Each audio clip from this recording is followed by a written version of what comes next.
Apocalipse 21, a partir do versículo 9, nós vamos ler hoje até o 22, versículo 5. Apocalipse 21, de 9 até 22, 5. Assim diz a palavra de Deus. Então veio um dos 7 anjos, que tem as 7 taças cheias dos últimos 7 flagelos, e falou comigo, dizendo: Vem, mostrar-te-ei a noiva, a esposa do Cordeiro. E me transportou em espírito até a uma grande e elevada montanha, e me mostrou a santa cidade, Jerusalém, que descia do céu, da parte de Deus, a qual tem a glória de Deus. Seu fulgor era semelhante a uma pedra preciosíssima, como pedra de jaspe cristalino.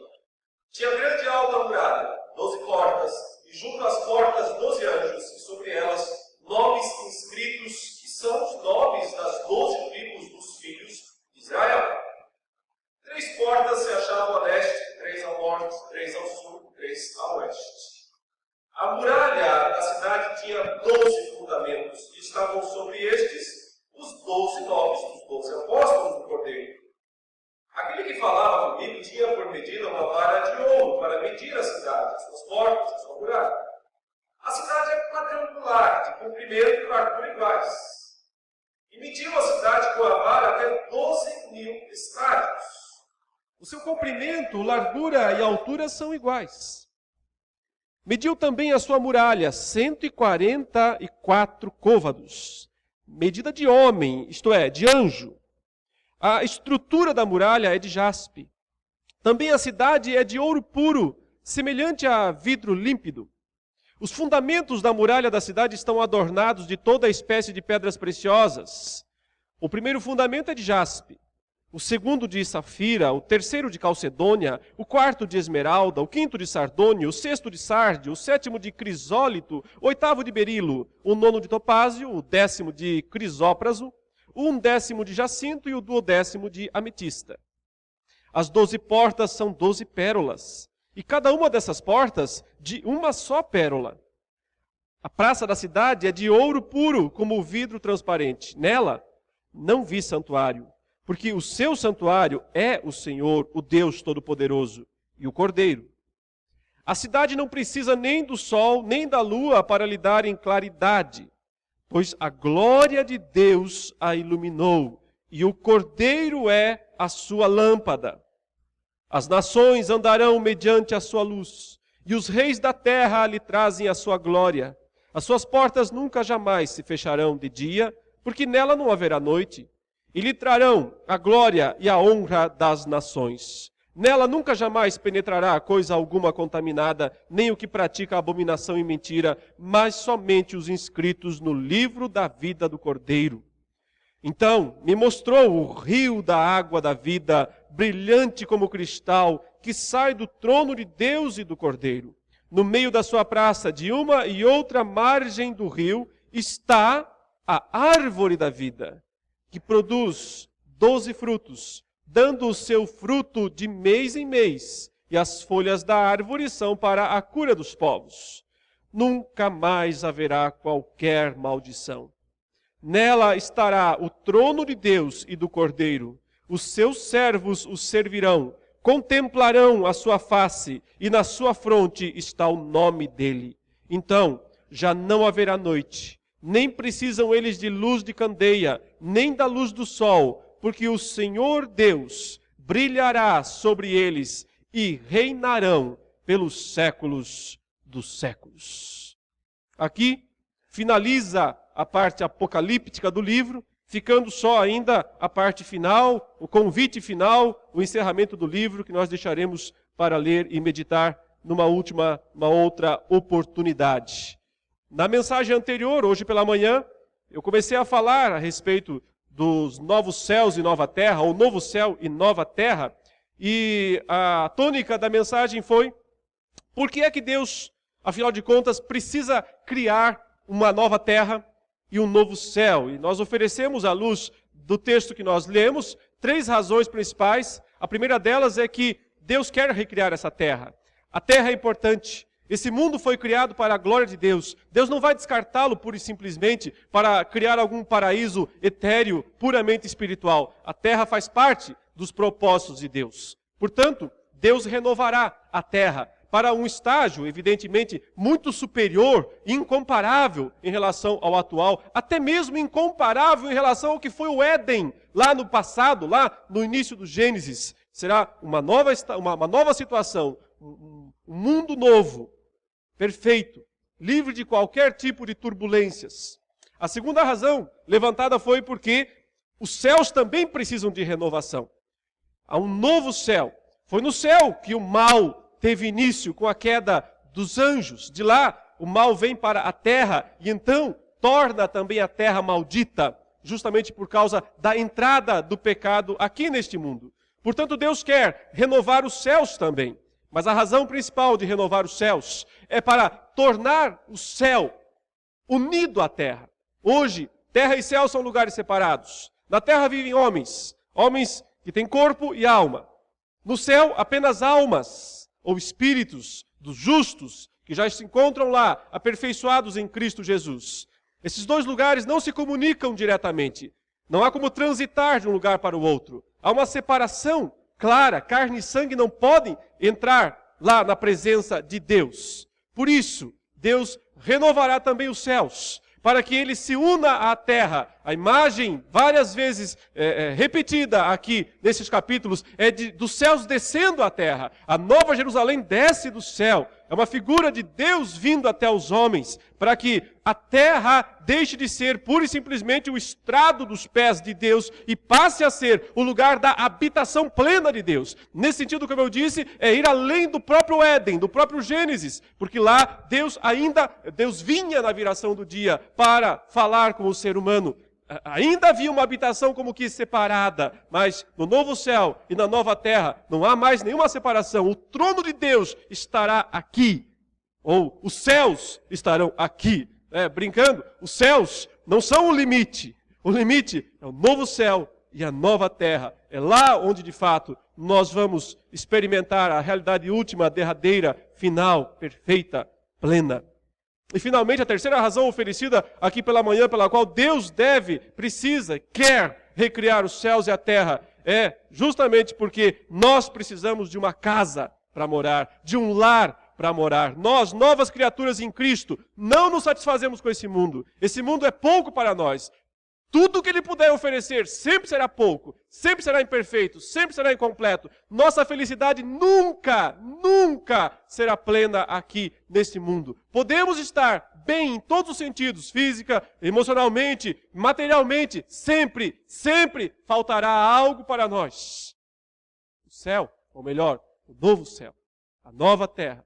Por isso também os crentes são chamados a não colocarem sua felicidade nas coisas passageiras aqui deste mundo, mas a olharem para a eternidade, onde de fato, lá, eles poderão desfrutar da eterna bem-aventurança na presença de Deus e do Cordeiro. Nós não fomos feitos para morar aqui neste mundo como ele é hoje, mas de certo modo também não fomos feitos para morar no céu como ele é hoje, porque hoje no céu lá estão almas. O ser humano não foi feito para viver como uma alma independente. Foi feito para viver em corpo e alma. Por isso haverá a ressurreição dos mortos. Só o cristianismo defende o fim como ressurreição.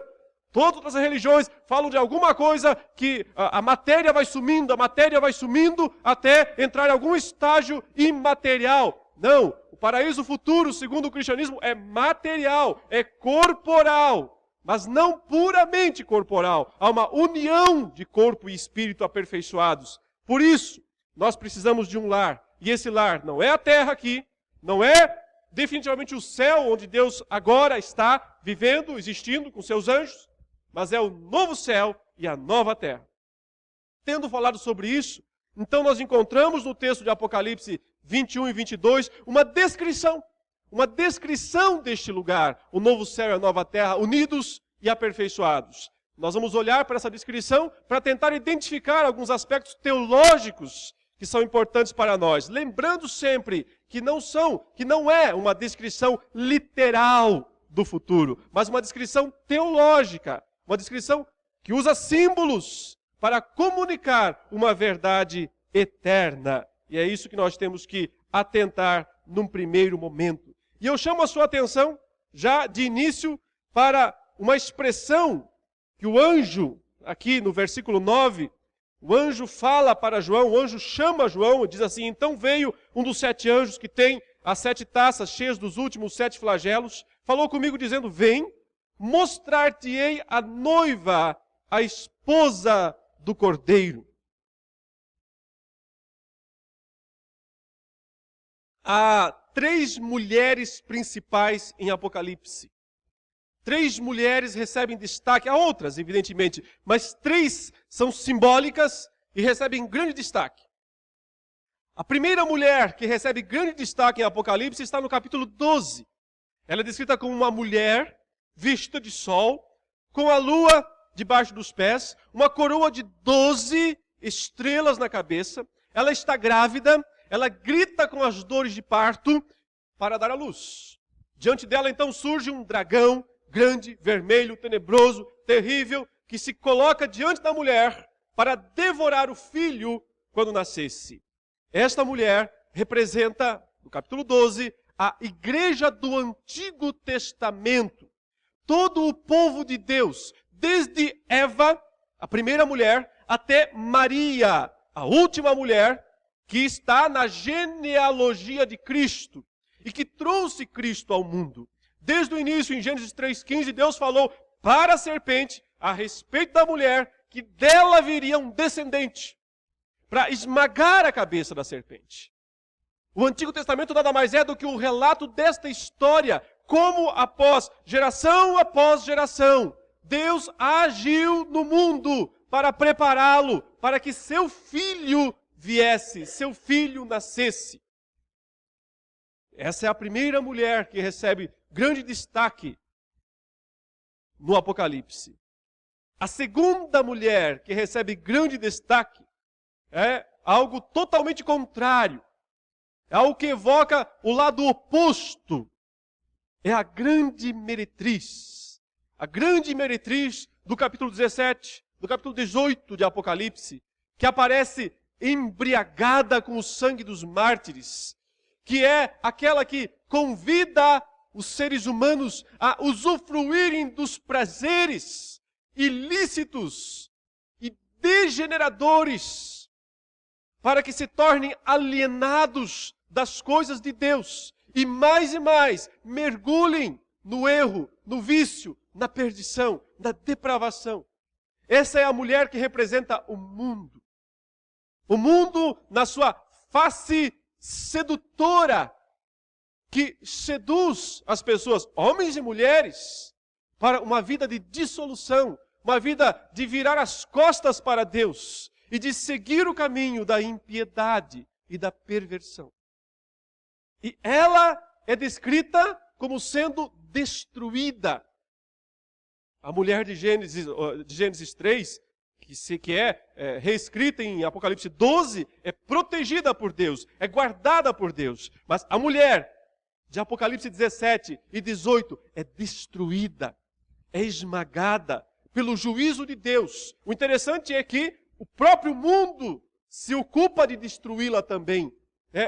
A fúria do pecado é autodestrutiva. E o fim da mulher em Apocalipse 18 é triste e melancólico. Todos os povos chorando pela destruição desta mulher terrível, mas sedutora. E agora nós temos a terceira grande mulher em Apocalipse, que é justamente a noiva, a esposa do Cordeiro. A mulher vestida de sol era a mãe do Cordeiro. A mãe não, como disse, representando apenas Maria, mas como toda a igreja do Antigo Testamento, todo o Israel do Antigo Testamento, gerando, grávida, trazendo geração após geração o Messias ao mundo, até que ele nasce em Belém. Então sim, da Virgem. A mulher, aqui, de Apocalipse 21, é a esposa, é a noiva do Cordeiro. E ela, então, é descrita descendo do céu. Deus mesmo vindo com ela aqui para este mundo, para estabelecer o reino pleno, absoluto de Deus aqui na terra. A figura de Jerusalém, a lembrança de Jerusalém, não é a ideia de que Deus está interessado em si naquela cidade de Jerusalém, lá com tijolos, com o domo da rocha, com todos aqueles restos de muralha que estão lá. Aquela cidade não significa nada. É só mais uma cidade, igual qualquer outra. Jerusalém aqui é o simbolismo da cidade de Deus, da cidade celeste, da igreja. A igreja ocupa no Novo Testamento o lugar pleno, completo de Israel. Tudo o que Deus prometeu a Israel e não se cumpriu no Antigo Testamento, se não se cumpriu, cumpre-se na igreja. Porque ela é Jerusalém. Ela é Israel. Ela traz em si mesma, consigo mesma, o cumprimento de todas as promessas de Deus. Agora eu passo a fazer algumas observações a respeito desta cidade. E a primeira observação é que é uma cidade. É interessante isso. Porque o fim, a plenitude, o mundo vindouro, é descrito em termos urbanos. Nunca pensou nisso? É interessante que Gênesis começa num estilo rural, não é? É um jardim. E lá são árvores.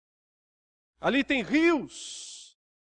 E tudo gira em torno de uma árvore que não deve ser tocada. A árvore do conhecimento do bem e do mal. A consumação está numa cidade. Talvez o significado disso, nós que moramos numa grande cidade, sabemos muito bem dos problemas, das dificuldades, mas também de como é bom morar numa cidade quando ela é bem organizada, quando ela funciona bem. Isso nos fala de viver em união, de viver em comunidade. O mundo vindouro é um lugar de comunhão, e isso a ideia de cidade evoca, e também de atividades, que também tem a ver com a ideia de uma cidade. Uma cidade é um lugar onde fervilham atividades de todos os tipos. O mundo vindouro não é um lugar de ócio, não é um lugar de deitar na rede e ficar lá por toda a eternidade balançando na rede e tomando aguinha de coco. Até porque isso cansa. Depois de um tempo, ninguém mais quer. Nós não fomos feitos para ficarmos sem fazer nada. Deus, assim que criou o ser humano, disse, agora faça isso, agora faça aquilo outro. Nós fomos feitos para fazer. Por isso, o mundo vindouro, a cidade do mundo vindouro, aponta para um lugar de atividade, de trabalho, de unidade, de comunhão. Claro, meus irmãos, vamos tirar da nossa cabeça a visão de cidade que nós temos hoje. Porque a nossa visão de cidade hoje é de engarrafamentos, é de poluição, é de violência e de muitas coisas que nos incomodam, que nos assaltam. Mas nós temos que olhar para essa cidade como a cidade de Deus. O lugar de plena, perfeita organização, onde tudo funcionará, onde cada um ocupará um lugar, ocupará uma função.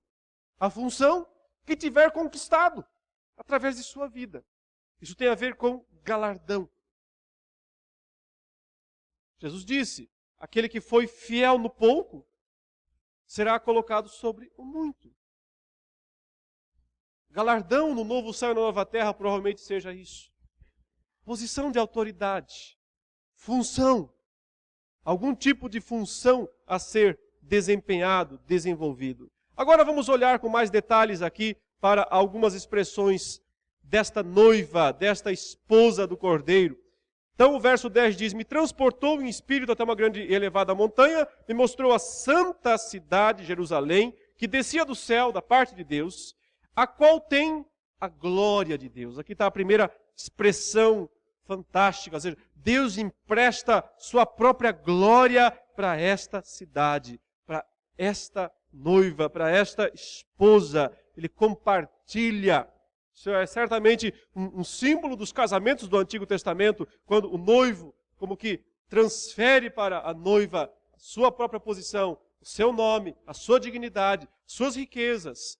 Assim também, o Senhor, desposando a sua igreja, transfere para ela, compartilha com ela de sua própria glória. Por isso, o fulgor, que é brilho, resplandecência, o seu fulgor era semelhante a uma pedra preciosíssima, como pedra de jaspe cristalina. 3 vezes aqui, essa pedra vai ter destaque.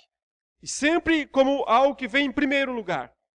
E a primeira vez que jaspe apareceu em Apocalipse, foi justamente na descrição do trono de Deus.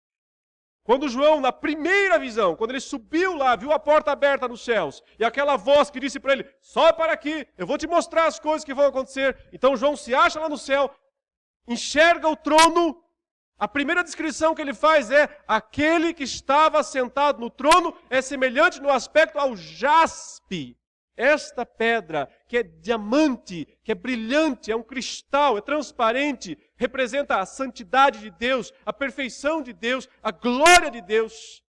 Deus compartilha isso com a sua igreja, com o seu povo.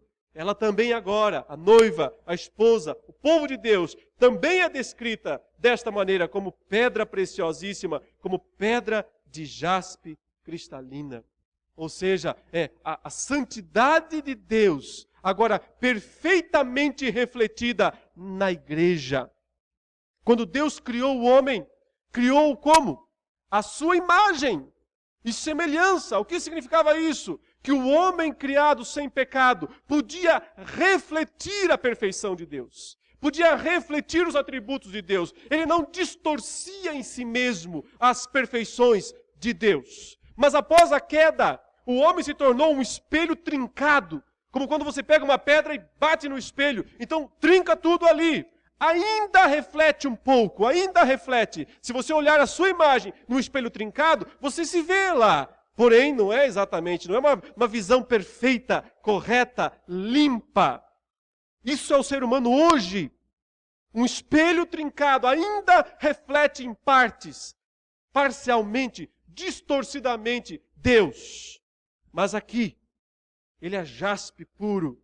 Aqui o ser humano chegou ao momento de restaurar a imagem e semelhança de Deus. Aqui ele reflete ou refletirá perfeitamente a pessoa de Deus.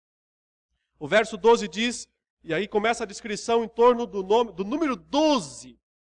Veja quantas vezes o número 12 vai aparecer. E o número 12 em Apocalipse é o número do povo de Deus. Da igreja. Veja, aquela mulher vestida de sol tinha uma coroa de 12 estrelas na cabeça. Lá no céu, assim que João viu o trono como jaspe, em seguida ele viu 24 anciãos, 12 mais 12. 12 apóstolos do Antigo Testamento, 12 patriarcas do Antigo Testamento, 12 apóstolos do Novo Testamento. 12 em Apocalipse é o número da igreja, do povo de Deus. E é por isso que ele vai usar tantas vezes aqui o número 12. Veja, no versículo 12 diz, esse aqui é coincidência, tá? O versículo 12 não é planejado, porque quando João escreveu, não havia versículos, os versículos foram colocados séculos depois. Então, o fato de estar aqui no número 12, isso sim é coincidência. Tinha grande e alta muralha, 12 portas, e junto às portas, 12 anjos, e sobre elas, nomes inscritos que são os nomes das 12 tribos dos filhos de Israel. Então veja, o que é a igreja na sua perfeição? É a reunião dos crentes do Antigo Testamento com os crentes do Novo Testamento. Não são duas igrejas separadas. Deus não tem 2 projetos. Um projeto com Israel, outro projeto com a igreja. Deus só tem um projeto que inclui a igreja do Antigo e do Novo Testamento. Aqui, a Santa Cidade, Jerusalém, o mundo vindouro, tem tanto os 12 patriarcas quanto os 12 apóstolos. Primeiro cita os patriarcas, os 12 filhos de Israel, como dando nomes às portas. Uma cidade com 12 portas bem distribuídas, diz. 3 portas a leste, 3 ao norte, 3 ao sul, 3 ao oeste. Ou seja, uma cidade que está aberta para todas as direções. Para quem vem de todos os lados. Isto é, sim, um simbolismo do que Israel deveria ter sido no Antigo Testamento. Por que é que Deus plantou aquela naçãozinha pequena, minúscula, naquele lugar lá onde a gente chama de Oriente Médio?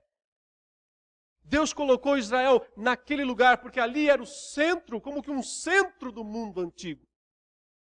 Uma ligação de 3 continentes praticamente. Uma via de acesso para 3 continentes, África, Ásia, Europa.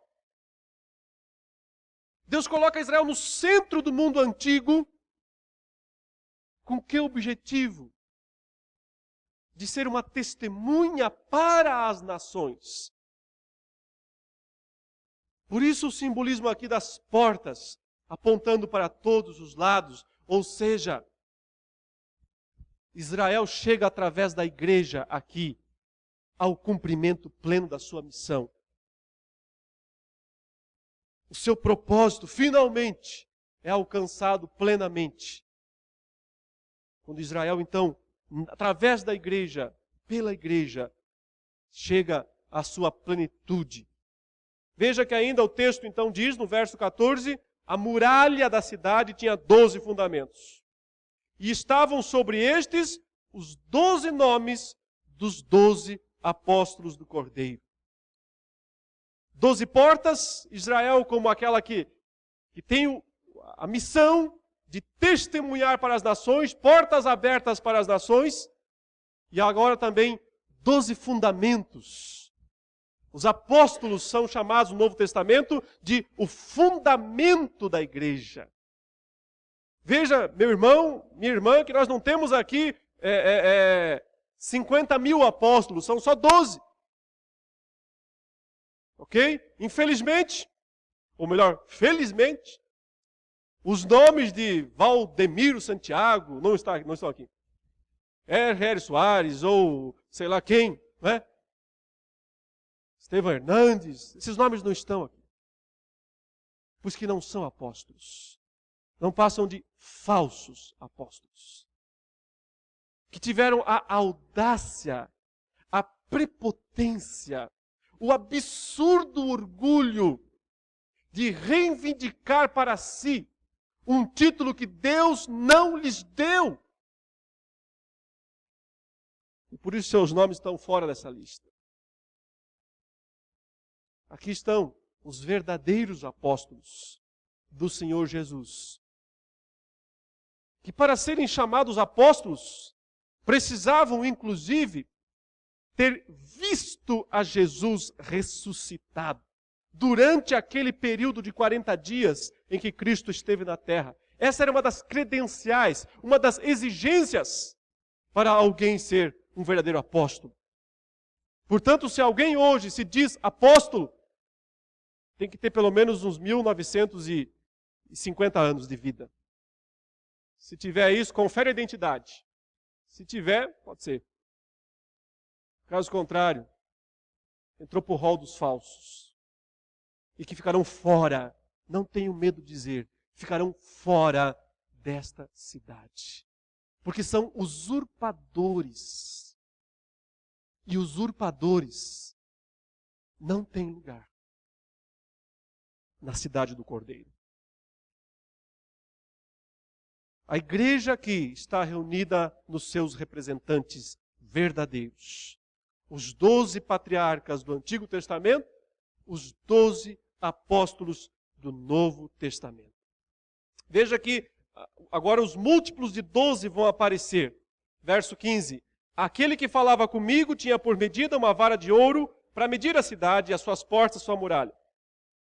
A cidade é quadrangular, ou seja, ela é perfeitamente quadrada. Na verdade, ela é um cubo perfeito. O texto diz que é de comprimento e largura iguais, e também a altura. Ela tem a mesma medida de comprimento, de largura e de altura. Ele mediu então a cidade e ela chegou até 12.000 estádios. Um tamanho enorme, quase 2.000 quilômetros, segundo algumas contas. Outras contas reduzem um pouco esse número, mas coisa grandíssima, uma cidade de 2.000 quilômetros, talvez. De comprimento, de largura e de altura também. É claro que isso é simbólico. É claro que isso não tem o objetivo de falar de uma cidade literal, mas ela está apenas mostrando a igreja na sua plenitude, nos múltiplos de 12, sempre apontando para os eleitos de Deus, o povo escolhido de Deus. Desde o Gênesis até o Apocalipse, até o fim do Apocalipse, todos os salvos em toda a história, e só eles, que estarão lá nesta impressionante cidade.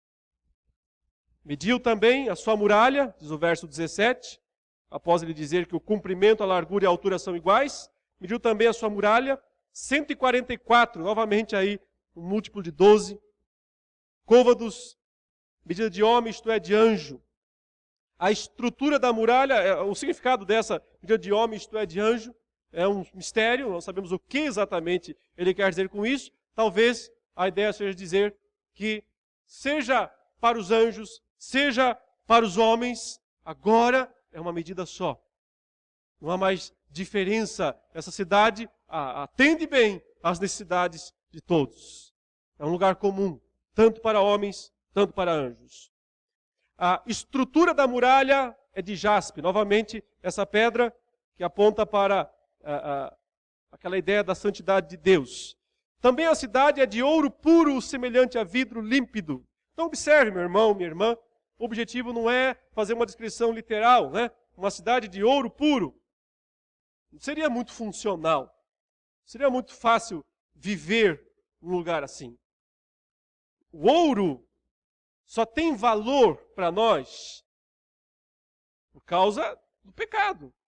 Por isso que nós atribuímos valor a certas coisas, que na verdade são metal igual a qualquer outro. Então pensar que a cidade vai ser literalmente de ouro puro não faz nenhum sentido. É o simbolismo que nos transmite algo valioso. Ou seja, ouro aponta para algo precioso para nós. Ao dizer que a cidade é de ouro puro, o que o autor, o que o Espírito Santo quer, é que nós pensemos na preciosidade desse lugar. E não nos detalhes, literalmente. O mesmo vale para as próximas descrições, quando diz que os fundamentos da muralha da cidade estão adornados de toda espécie de pedras preciosas. O primeiro fundamento, novamente aparece aqui, o jaspe. O segundo, o safira. O terceiro, calcedônia. O quarto, esmeralda. O quinto, sardônio. O sexto, sárdio. O sétimo, crisólito. O oitavo, berilo. O nono, topázio. O décimo, crisópras. O décimo, jacinto. O décimo, ametista. São pedras coloridas. Aqui não há um padrão claro. Algumas são vermelhas, outras são brancas, algumas aqui são verdes, há pedras amarelas. Penso que talvez a ideia seja mesmo criar um efeito de fulgor, de brilho, de esplendor. As cores dessas pedras preciosas apontando para algo belo, belíssimo, indescritível, na verdade. Porque não há linguagem. Não há palavras para descrever o mundo vindouro. Então, essas expressões são usadas aqui porque elas são o que há de melhor para transmitir para nós um senso de grandiosidade, um senso de brilho, de cor, de perfeição, de valor. Isso que nós devemos guardar. Veja que o verso 21 diz: as 12 portas são 12 pérolas, e cada uma dessas portas de uma só pérola. A porta é enorme. E agora diz aqui que ela é uma pérola. A pessoa brincou assim, que queria ver a ostra, né, que foi usada para gerar uma pérola. Evidentemente que o objetivo aqui não é, mais uma vez, falar de uma descrição de um lugar literal, né, mas apontar para a grandiosidade, a suntuosidade, a perfeição deste lugar. Continuando, diz que a praça da cidade, mais uma vez, de ouro puro, como vidro transparente. E aí vem a grande e principal descrição de toda essa cena. Nela, não vi santuário. Ou seja, se procurar no Google, na cidade que desce dos céus, Nova Jerusalém, onde fica o templo mais próximo, não vai achar. Não tem. Nem nos moldes do Antigo Testamento, aquele templo onde a religião de Israel era centralizada através do sacrifício, nem o que nós temos hoje, que são espaços que não são semelhantes ao templo de Israel, são diferentes, mas são espaços onde a igreja se reúne, e é quando ela se reúne que ela é igreja, para louvar, para bendizer. Você não vê mais isso neste lugar. E a explicação é muito simples. Por que é que não há santuário lá? Porque o seu santuário é o Senhor, o Deus Todo-Poderoso e o Cordeiro. Então, aqui está a perfeição. Nada mais separa o homem de Deus. Não há mais barreiras, não há mais empecilhos, não há mais caminhos intermediários. O homem redimido diante da face de Deus. Essa é a descrição máxima de perfeição. Nada vai além disso. Não há descrição maior do que essa, superior a essa, que acrescente alguma coisa a mais.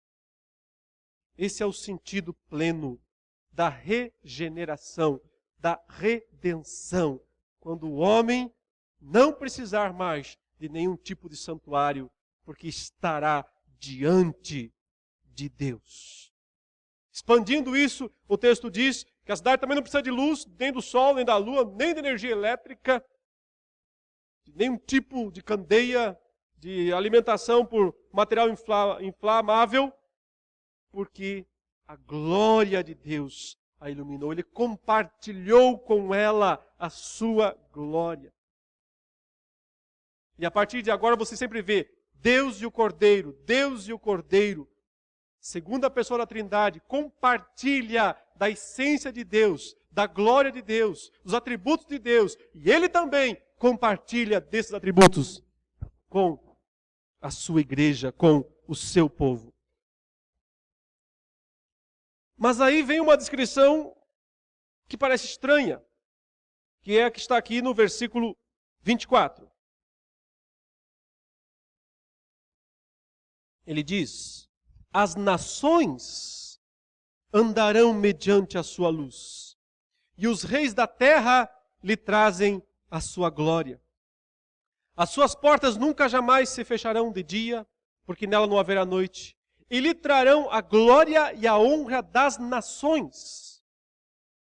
Nela nunca jamais penetrará coisa alguma contaminada, nem o que pratica abominação e mentira, mas somente os inscritos no livro da vida. Parecia que as nações haviam desaparecido, sumido, destruídas totalmente na segunda vinda de Cristo, porque elas haviam se rebelado contra Deus. E então, Cristo voltando, as esmagou, as destruiu. Como é que elas reaparecem agora? No novo céu e na nova terra.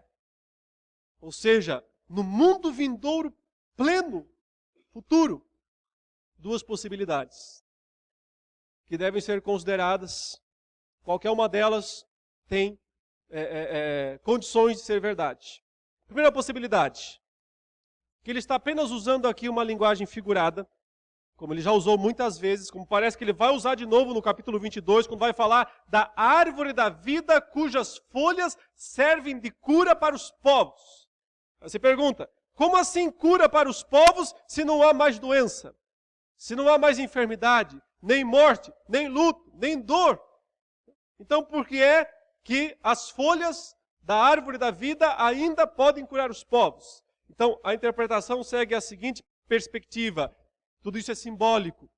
Ele não está descrevendo literalmente, ele está usando agora aqui o estilo literário do Antigo Testamento. Ele está descrevendo a glória futura em termos veterotestamentários, para mostrar que há cumprimento para todas as promessas do Antigo Testamento, muito embora esse cumprimento não tenha que ser literal, porque certamente extrapolará todos os aspectos que a linguagem humana do tempo presente pode descrever. Essa é a possibilidade a qual eu pessoalmente me inclino. Creio que ela faz sentido em toda a estrutura do livro do Apocalipse. Mas a segunda teoria, não é impossível, pode também ser verdade, que Deus reconstruirá nações outra vez no futuro. E que, de alguma maneira, o povo de Deus eleito vai ter alguma função em relação a isso, na continuidade dos planos, dos propósitos de Deus para a eternidade. Eu vou apenas mencionar uma coisa aqui para os irmãos pensarem. Claro que isso é especulação, é óbvio que com isso nós não estamos querendo defender uma tese, uma teoria qualquer que seja. É apenas um pensamento especulativo, porém, que a gente tem que pensar nele.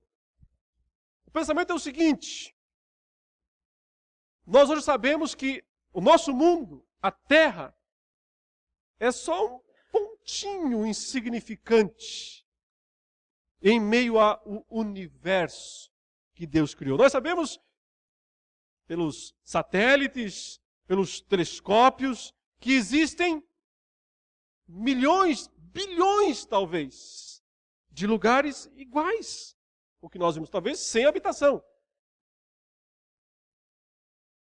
Pergunta é, por que Deus criou um mundo, um universo tão grande, tão imenso,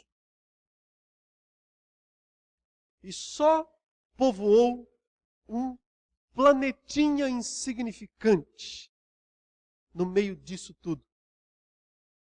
Então, essa especulação diz o seguinte: aí entram as nações, aí entram os mundos vindouros a serem povoados, a serem colonizados, a de alguma maneira o reino de Deus se expandir por todo este universo criado e renovado. Sim, isso é só uma especulação, sem qualquer chance de prova, sem qualquer chance de prova bíblica. Mas quem diria que é impossível? Quem diria que não pode ser, que não pode acontecer? Quem é que pode prever qual é o propósito de Deus no novo céu e na nova terra? Quem é que pode dizer quantas coisas mais Deus planejou para esse futuro eterno? A gente vai ter tempo demais para não fazer nada, entendeu? É tempo demais para não fazer nada. Quantas coisas mais Deus pode ter nos seus planos? Ele é grande demais. Deus é grande demais. Pode ser que o seu plano não se restrinja apenas ao que nós somos hoje. Portanto, nós podemos pensar nesses dois aspectos. Talvez tudo isso aqui seja apenas uma descrição simbólica, mostrando em termos veterotestamentários que tudo aquilo que Deus prometeu se cumpre, ainda que de uma maneira figurada e espiritualizada. Porém, talvez seja um modo de Deus dizer: tem muito mais coisas para vir. Tem muito mais coisas para acontecer no novo céu e na nova terra. Não é o fim, é o começo. É o começo da eternidade.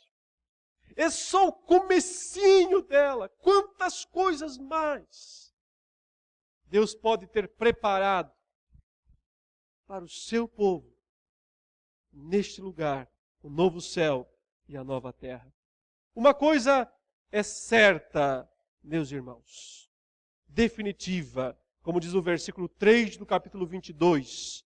Após descrever o rio da água da vida, a árvore da vida com os seus frutos produzidos aí para a cura dos povos, ele diz, nunca mais haverá qualquer maldição. Aqui se reverteu Gênesis 3, 14 a 17. Se reverteu o maldita é a terra por tua causa. Só aqui. Isso quer dizer, meu irmão e minha irmã, que até lá o mundo produzirá ainda cardos e abrolhos. As mulheres terão dores de parto.